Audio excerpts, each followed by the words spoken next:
Leo stands at the center of the gallery. He uses long words and a sharp, loud voice to explain the hidden meaning of the art. He dismisses every other opinion with a cold, thin smile. He makes everyone else in the room feel small, uneducated, and very confused. The people around him nod in agreement. They mistake his aggression for brilliance. They believe he is confident because he is so very certain. The mechanism is intellectual overcompensation. It is the use of complex knowledge as a shield to hide a deep fear of being found inadequate. The brain has built a fortress of facts. It uses these facts like stones to throw at anyone who might try to see the person inside. Leo does not actually love the art. He loves the way the art makes him look superior to those who do not understand his complex words. The individual treats every conversation like a war. They believe that if they are not winning, they are being exposed as a complete fraud. By attacking the intelligence of others, the individual prevents anyone from looking too closely at their own shaky foundation and their quiet, deep doubts. This is a biological survival tactic for the ego. The brain creates a loud noise of logic to drown out the internal scream of insecurity. The observer sees a genius. The scientist sees a nervous animal.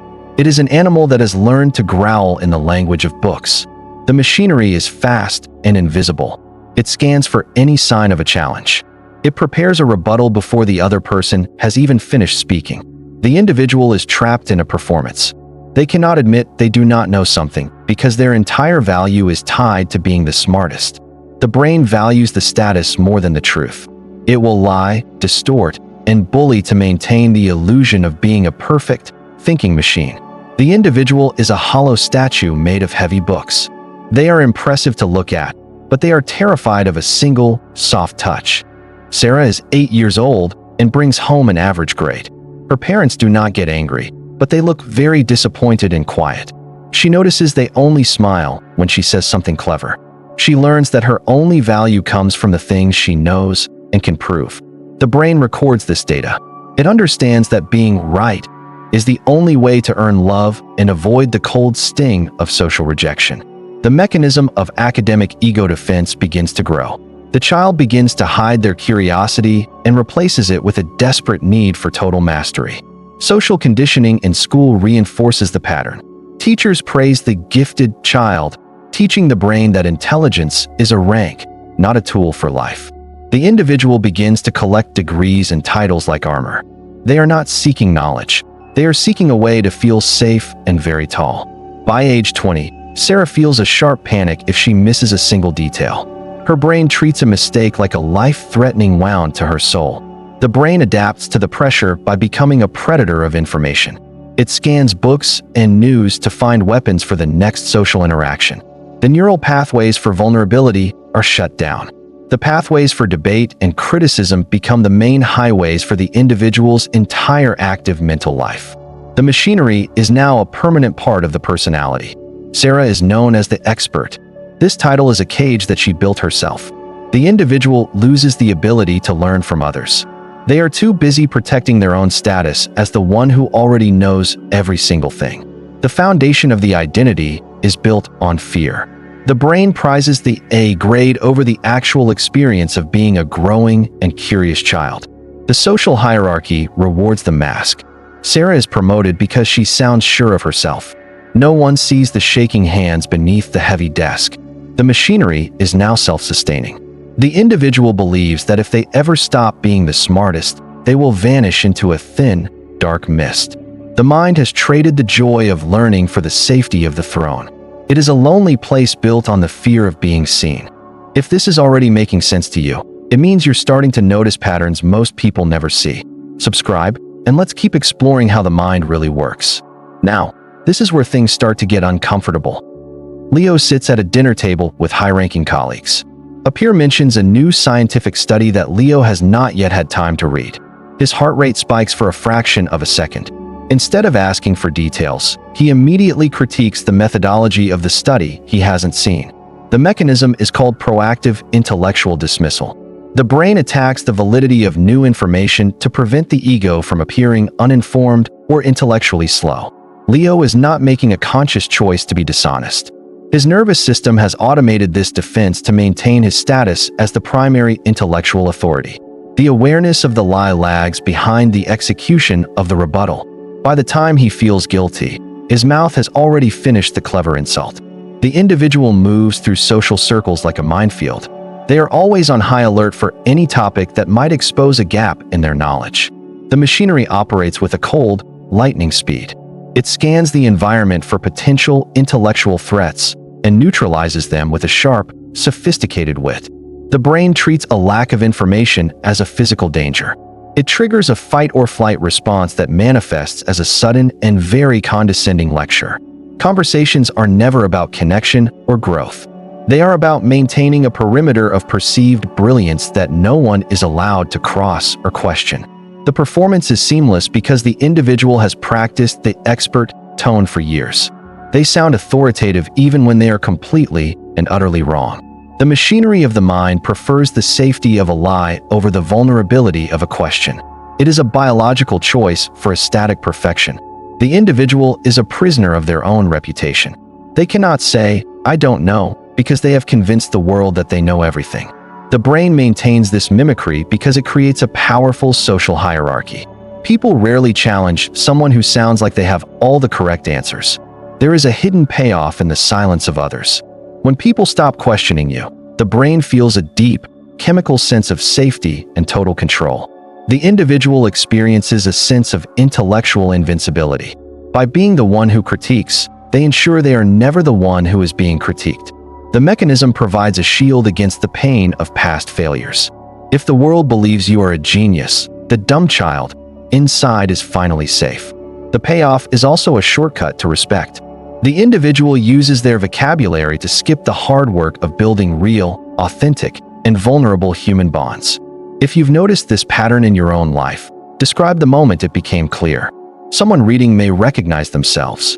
In this sharp, cold light, the machinery protects the ego from the terrifying reality of being average. The brain avoids the middle ground by constantly aiming for the highest peak. The nervous system becomes addicted to the feeling of being right. Each win in a debate reinforces the belief that intelligence is a weapon for survival. The brain calculates that the social group will follow a confident leader, even if that confidence is a thin mask for a deep, dark hole. The individual feels a sense of superiority over the common person. They believe their complexity makes them more valuable than those who speak simply and clearly. The machinery is reinforced by the fear of the alternative. To stop the act is to face the possibility that they are actually nothing at all. The brain values the admiration more than the truth. It would rather be a respected fraud than a sincere person who is seen as mediocre. The payoff is a life where no one gets close enough to see the cracks. By being the smartest, the individual keeps the world at a distance. The mind maintains the performance because it has forgotten how to be human without being right.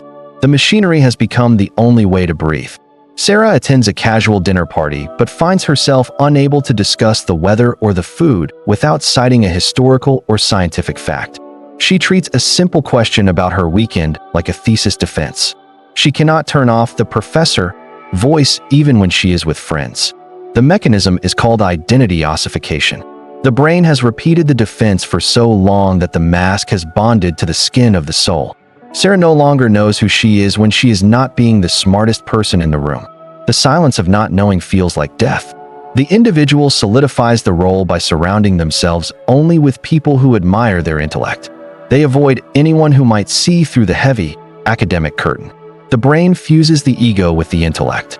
The individual truly believes that their thoughts are their self, making any intellectual error feel like a physical assault. The identity becomes a rigid structure. The individual believes that being intellectually superior is the only thing that keeps them from being completely and utterly worthless. Every social interaction is a chance to prove the label.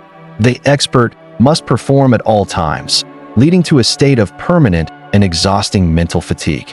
The brain deletes any interest that does not serve the intellectual image. The individual stops playing or joking because those things are seen as low-level and childish. The individual becomes a caricature of a thinker. They use their mind to build a prison of correctness that they can never leave for a single second. The hierarchy is forced to accept the version of the person that the individual presents. The mask is now the only thing that anyone ever sees. The machinery has successfully replaced the curious girl with a database. The human heart has been buried under a mountain of facts and very dry theories. The identity is a fortress that is also a tomb. It protects the person from being wrong, but it also prevents them from being truly loved. The role is now the only reality. The individual cannot imagine a life where their value is not tied to the thickness of their own deep thoughts. Leo watches a documentary about a subject he knows well. Instead of enjoying the film, he spends the hour looking for small mistakes to point out. He does not see the beauty of the cinematography. He only sees the technical errors that allow him to feel superior to the person who made it. The individual no longer perceives the world as a place of wonder. They see a series of tests that they must pass or flaws they must find. The mechanism is called evaluative perception. The brain filters every experience through the need to judge, rank, and place itself at the very top of the list. Leo views a friend's enthusiasm as uninformed. His mind twists the joy of others into a sign of their ignorance, which makes him feel safe. If you've noticed this pattern in your own life, describe the moment it became clear. Someone reading may recognize themselves. In this cold, narrow view, the individual becomes blind to the emotional truth of a situation. They believe that if they can explain something, they have mastered it and no longer feel it. Reality is flattened into a list of arguments. The mind treats a sunset not as a feeling, but as a collection of atmospheric data and light waves. The brain distorts the intentions of others. If someone asks a question, the mind views it as a challenge to be defeated rather than a genuine human curiosity. Empathy is viewed as a distraction from logic. The mind treats anyone who is emotional as irrational, which allows the individual to dismiss their feelings entirely. The machinery creates a world of cold stone.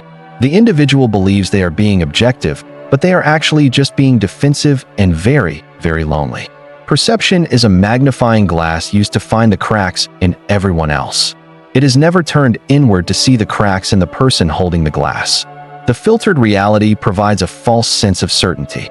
By knowing the facts, the individual believes they can control the chaos of a very unpredictable world. The mind is a judge that never leaves the bench.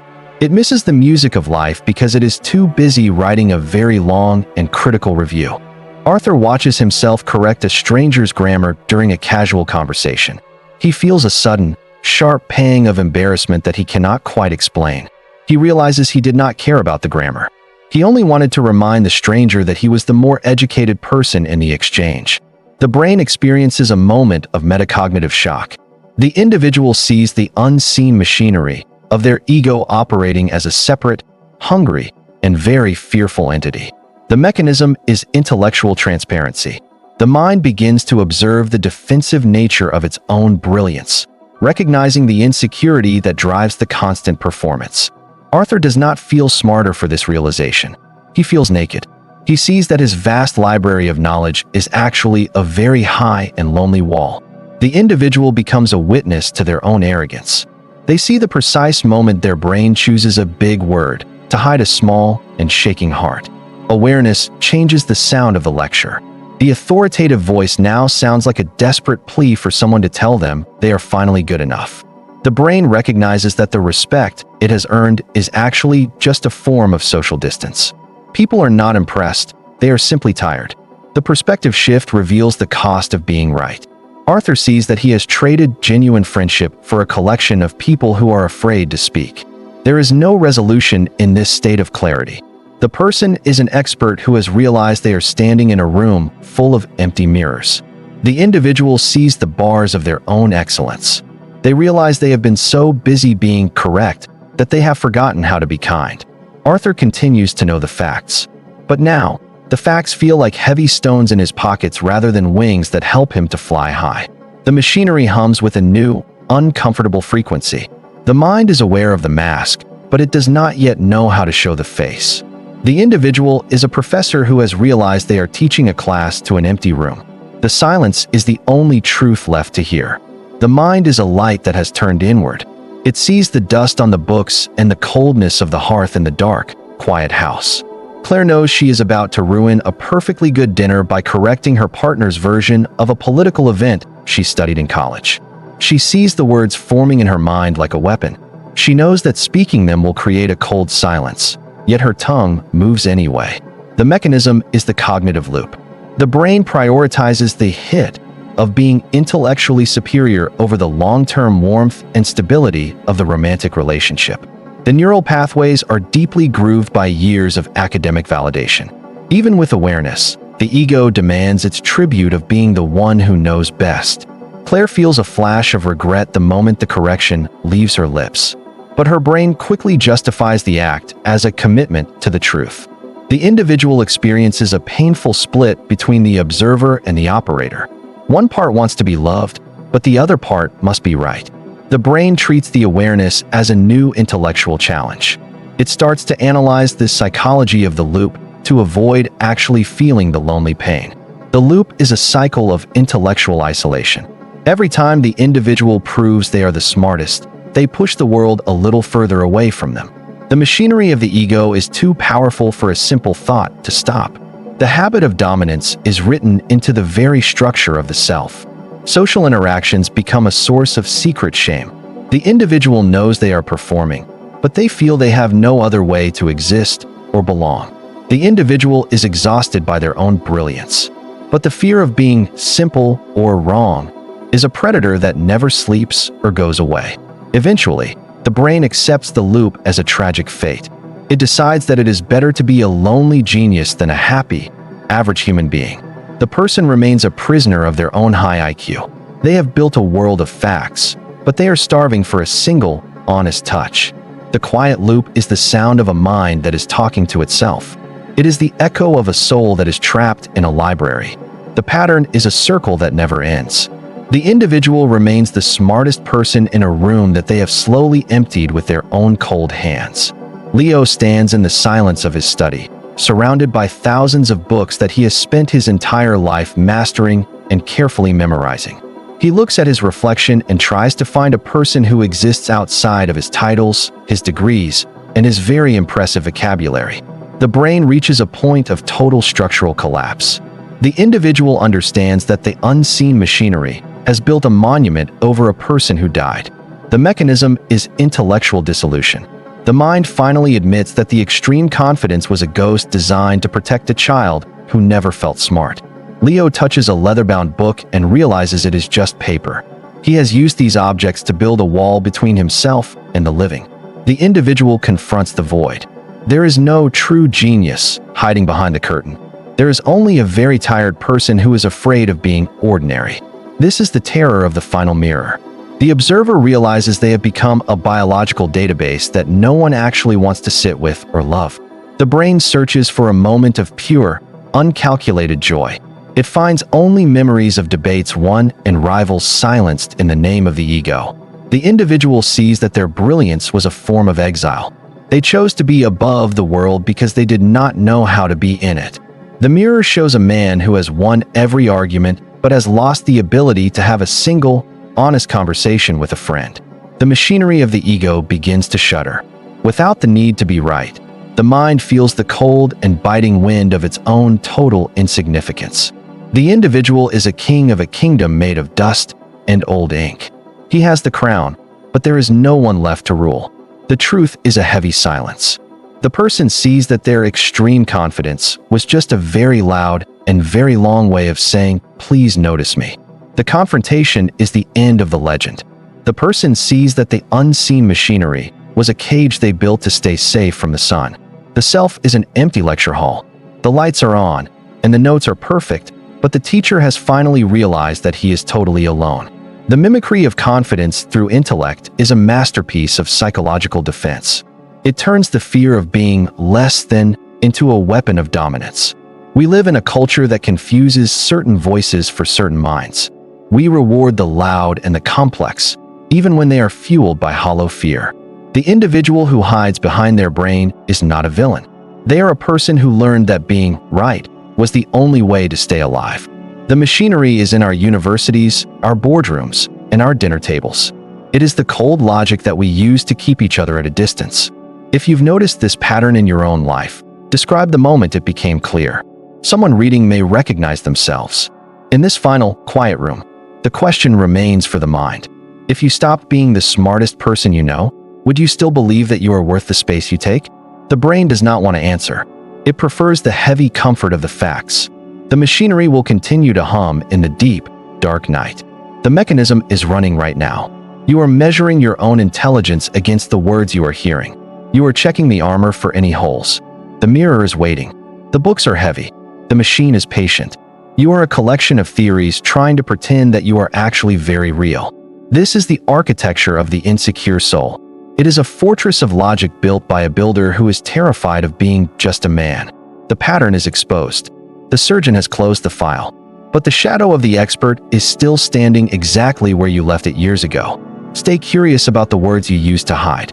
The more you see the machine, the less it can trick you into thinking you are a god. Describe the moment the expert mask felt too heavy to wear below. Perhaps by admitting you do not know, you can finally begin to truly learn. There is no resolution for the brilliant. There is only the study of the fear. We are the observers of a world made of heavy thoughts.